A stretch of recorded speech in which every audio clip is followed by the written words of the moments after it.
শুভ সকাল আমার প্রিয় পরিবার, তোমরা সকলে কেমন আছো? আশা করছি যে যেখান থেকে আমার ব্লগটা দেখছো সকলে ভালো আছো। তো বন্ধুরা, আজকে ব্লগটা শুরু করেছি একেবারে সকাল 9টা থেকে। আজকে আর ফার্স্ট সকাল থেকে ভিডিওটা শুরু করিনি, জানো তো। আজকে সকালে অনেকক্ষণ হয়েছে উঠেছি, ভোর ভোর করেই উঠে পড়েছি। কেন বলো তো, আজকে না সংসারে প্রচুর বাড়তি কাজ আছে। যেরকম মিস্ত্রি দাদারা কালকে অর্ধেক কাজ করে গেছিলো, সেই কাজগুলোই কিন্তু আজকে কমপ্লিট করবে। সেই কারণেই যেন তাড়াতাড়ি উঠে পড়েছি, যে মিস্ত্রি দাদারা আসলে পরে জানো তো আমার রান্না বান্না সেরে ঘরে ঢুকে পড়লে ডোডোকে নিয়ে কোনো অসুবিধা হয় না। আর ডোডো যতক্ষণ বাইরে থাকে ততক্ষণ ওদের পেছন পেছন ঘুরু ঘুরু করে, আর ওনাদের কাজের কিন্তু 12টা বাজায়। তাই সকাল সকাল উঠেই রান্না বান্না সেরে নিয়েছি আজকে, জানো। আর মিস্ত্রি দাদাদেরকে আমাদের একটা কন্ট্যাক্ট নেওয়া ছিল, ছোটোখাটো কাজ তো, সেই কারণে ওনারা না দুপুর 2টোর সময় এসে কাজগুলো কমপ্লিট করে যেত, মানে ওনাদের সময় মতো কাজকর্ম করে যেত। তো সেইটাই আমি রান্না আজকে 1টার মধ্যে কমপ্লিট করে নিয়েছি। তো বন্ধুরা, সকালে উঠে দেখলে তো জামা কাপড় মেলে দিলাম ধুয়ে। তো বাসি নাইটিটা ছিল সেটাই কিন্তু মেলে দিয়ে আসলাম। এদিক দিয়ে রান্না বসাবো সকালে। আর আজকে জানো তো শাশুড়ি মায়ের কাল রাত থেকে ভীষণ শরীর খারাপ, তাই উনি ঘরে গিয়ে শুয়ে আছেন। কোনো কাজ মানে ধরো এই ভাতটা বসিয়ে দিলে উনি একটু দেখাশোনা করে, তারপর ফ্যানটা আবার ঝরিয়ে দিই, এরকমটা প্রত্যেক দিন সকালটা করে থাকি। সকালে প্রচুর কাজ থাকে সেই কারণে। তো উনি আজ কিছুই পারছে না, সেই কারণে আমাকেই কিন্তু সমস্ত দিকটা দেখাশোনা করতে হচ্ছে। ওদিক দিয়ে 500 থেকেও কম চাল নিলাম, যেহেতু আমরা 4টে মানুষ খাবো, ডোডো, আমি, ওর পাপা আর ওর দাদু। তো সেই কারণে এইটুকু চাল নিয়েই আমাদের সকালটা হয়ে যাবে। ওদিক দিয়ে চালটা ধুয়ে রেখে দিয়েছি, এদিক দিয়ে চলে আসলাম চাটা বসিয়ে দিতে। প্রথমেই চাটা করে নিচ্ছি, জানো। আর আমার শাশুড়ি মায়ের তো সুগার, তোমরা জানো, সেই কারণে উনি না চায়ে এই চিনিটা খায় না। সেই কারণে কি করি বলো তো, প্রথমেই চাটা দিয়ে একেবারে ফুটিয়ে নিই, লাস্টে হালকা চিনি দিয়ে আমার আর শ্বশুরমশাইয়ের জন্য চাটা বানিয়ে নিই। আর জানো তো, এই প্রচণ্ড গরমের মতো সংসারের সমস্ত কাজকর্ম কিন্তু একা হাতে সামলাই, তার সাথে ছোট ছেলেও আছে।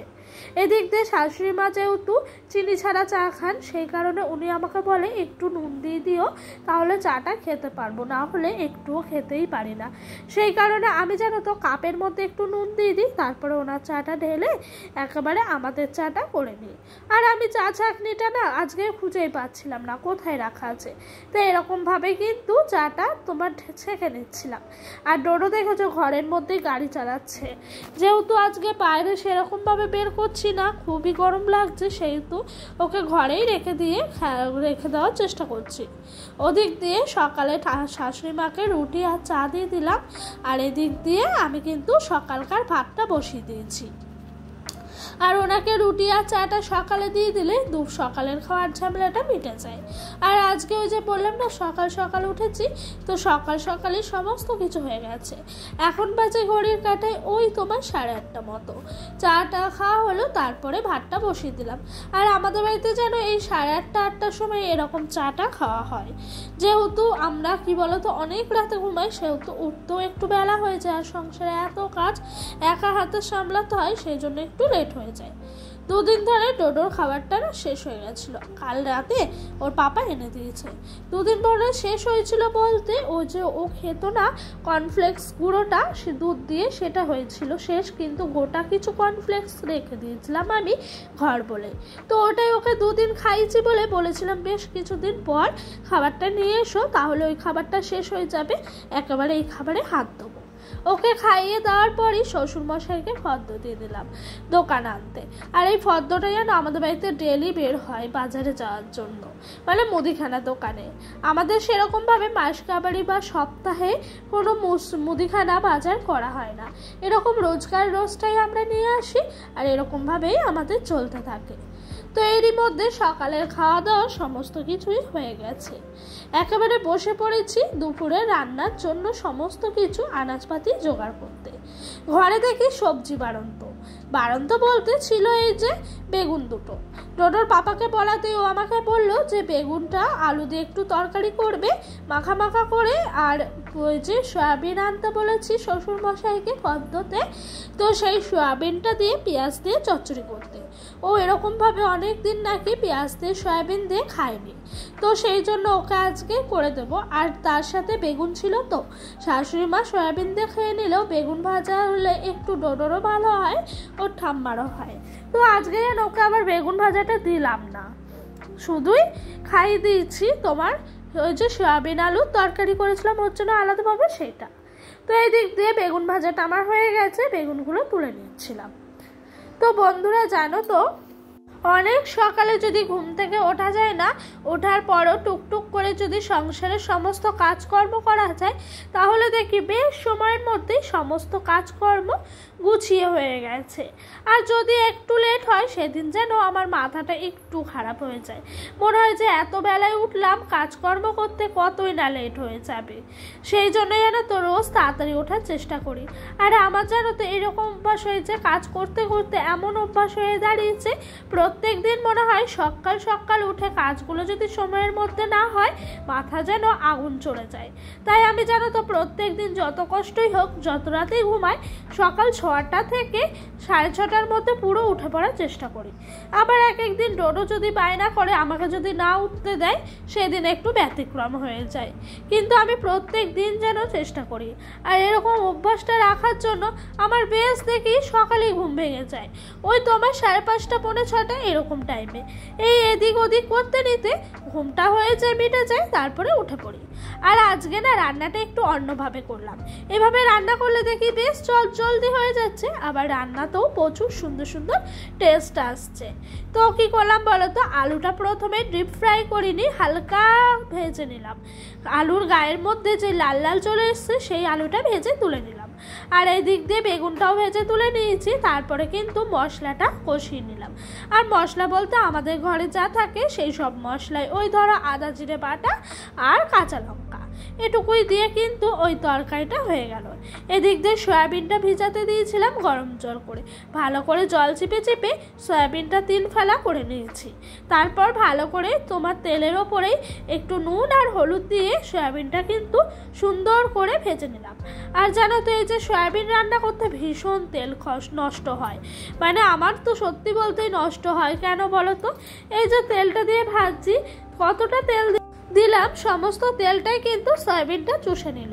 আর এটা যেন তরকারিতে বোঝাই যায় না যে তেল দিয়েছিলাম, মনে হয় একটুখানি তেল দিয়ে রান্না করেছি। তো এই যে সয়াবিনের চচ্চড়ি করার আগে প্রথমে পেঁয়াজগুলোকে কুচি কুচি করে কেটে নিয়েছি। আর আজকে লম্বা লম্বা করে কাটিনি, একদম কুচি কুচি করে পেঁয়াজগুলো কেটেছি। তারপর এতে আর বেশি কাঁচা লঙ্কা দিইনি, তরকারিটা অল্প তো এক বেলার মধ্যেই কোনো রকম হবে, শেষ হয়ে যাবে, সেই কারণে 3-4টে গুনে গুনে হাতে লঙ্কা দিয়েছি। আর এদিক দিয়ে দেখেছো মশলা থেকে কি সুন্দরভাবে তেল ঝরে গেছে। আর আমার না এভাবে মশলা কষানোর পর তরকারি দিতে ভীষণ ভালো লাগে। অনেকে দেখেছি মশলা সেরকম না কষিয়েই তরকারি দিয়ে দেয়, কিন্তু সেটা আবার ভালো লাগে না। এই যে মশলাটা কষালাম, তারপরে সয়াবিনটা দিলাম, এরপর নাড়াচাড়া করাতে সয়াবিনের টেস্টটা কিন্তু আরও দুর্দান্ত এসেছে। আর সত্যি বলতে ডোডোর পাপা আমাকে প্রচুর রিভিউ দিয়েছে এই রান্নাটার, বলছে অসাধারণ হয়েছে। এই রান্নাটা নিয়ে আজকে কোনো কথা বলা যাবে না। তো সত্যি এসব কথাগুলো শুনলে মনে হয় যে আমি রান্না হিসেবে একজন মানে মুগ্ধ, এরকম মনে হয়। সত্যি বলতে আমি যেন নিজে রান্না করে সবাইকে খাওয়াতে ভীষণ পছন্দ করি। আর সবার কাছ থেকে আমি প্রত্যেক দিন জিজ্ঞাসা করি যে রান্নাটা কেমন হয়েছে। যদি কোনো জায়গায় কোনো কমতি থেকে থাকে সেই রান্নাটা আবার কিন্তু আমি মেকআপ করে ঠিক করে নেওয়ার চেষ্টা করি। তো সত্যি বলতে রান্না করতে করতে অনেকটা নিজেই বুঝে গেছি কোনটা করলে কীরকম হয়। আর দেখেছো আজকে কিন্তু নিজেই মাথা থেকে বুদ্ধি বের করে এরকমভাবে রান্নাটা করলাম। আজকে না এই 2-1 দিন ধরে এরকম করে করছি। আর সত্যি বলতে অনুষ্ঠান বাড়িতে কিন্তু এই রকমভাবেই রান্না করা হয়। আমি যেন দেখেছি যে সমস্ত কিছু ভেজে তুলে নেয়, তারপর মশলা কষিয়ে দেয়। সেই জন্যই দেখবে অনুষ্ঠান বাড়ির খাবারগুলো খেতে অসাধারণ হয়। তারপরে শুরু হলো মুষলধারা বৃষ্টি। আমরা গ্রামের যে কি কষ্ট করে জীবনযাপন করি বলে বোঝানোর মতো নয়। আর আজ বললাম না প্রচণ্ড গরমের চোটে না আজ রান্না করছিলাম, একবার হাই উতাস করছিলাম, তখন মনে ছিল একটু যদি বৃষ্টি হয় বাঁচা যায়। কিন্তু সত্যি বলতে খুব ভালো হয়েছে জানো, আমার রান্না বান্না শেষ হয়ে সমস্ত কিছু কমপ্লিট হয়েছে আর বৃষ্টি এসছে। টোটোকে ঘুম পাড়িয়েছিলাম, ও না এই বৃষ্টি মেঘ ডাকার আওয়াজে উঠে পড়েছে। আর আমাদের যেন এই বৃষ্টিটা হলে হয়তো ক্ষণিকের জন্য ভাল লাগে, তারপরে কিন্তু ভীষণ মন খারাপ করে। কেন জানো, চলো দেখাচ্ছি তোমাদেরকে। হয়তো সবার কাছে বৃষ্টিটা অনেকের কাছেই আনন্দের, কিন্তু আমাদের কাছে বৃষ্টি মানে অনেক কষ্টের। দেখেছো তিরপল ফুটো হয়ে কেমন জল পড়ছে ওপর থেকে, পুরো মনে হচ্ছে বৃষ্টি ঘরে ঢুকছে ছাদ ফুটো হয়ে। কি করব, এরকম জীবনযাপন দিন যেন কারণ না আসে। থালায় দিয়ে পড়ছে জল, থালা ছাপিয়ে যাচ্ছে, যেন একটু পরপরই জল ফেলে দিতে হচ্ছে। তাই আজ ভীষণ চিন্তা করছিলাম যে এই বৃষ্টিটা যদি রাতে নামতো কি হতো, পুরো বারান্দাটা ভেসে যেত। সত্যি বলতে বৃষ্টিটা প্রচণ্ড গরমের জন্য চেয়েছিলাম, কিন্তু মনে হলো পরে না, এই বৃষ্টিটা গরম সহ্য করে নিতাম, কিন্তু এত কষ্ট সহ্য করা যায় না।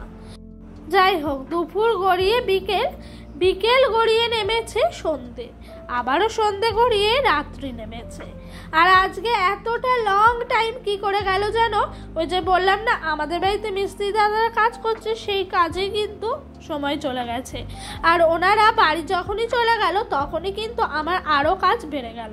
যেহেতু আমাদের বারান্দারই গ্রিলগুলো লাগানো হচ্ছে, সেহেতু বারান্দার মধ্যে ভীষণ নোংরা ছিল, ওই ইটের টুকরো, তারপর তোমার ঢালাইয়ের টুকরো, আবার প্লাস্টার চটা, তার সাথে রয়েছে বালি ধুলো, এসব তো ভর্তি সিমেন্ট এইসব।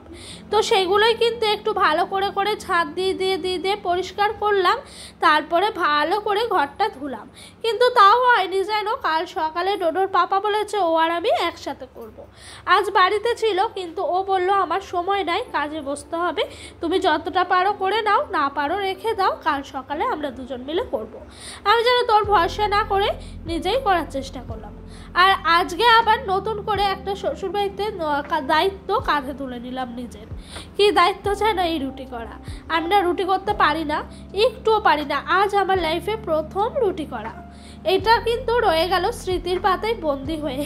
হয়তো এই ভিডিওটা থেকেই যাবে, আমি বয়স হয়ে যাব, আমার ছেলের বউ সবাই চলে আসবে, কিন্তু কি বলতো ওনারা ভিডিওটা দেখবে।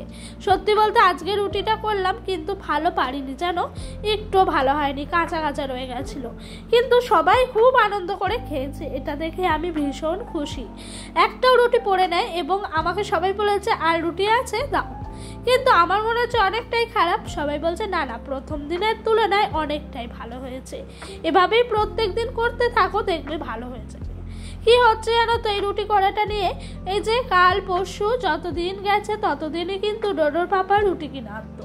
কাল রাতে আমার রুটির সাইজগুলো আর রুটিগুলো হাত দিয়ে দেখলাম কি অবস্থা, তাই বললাম না আর বাইরে থেকে রুটি আনা যাবে না, এবার বাড়িতেই রুটি বানাবো।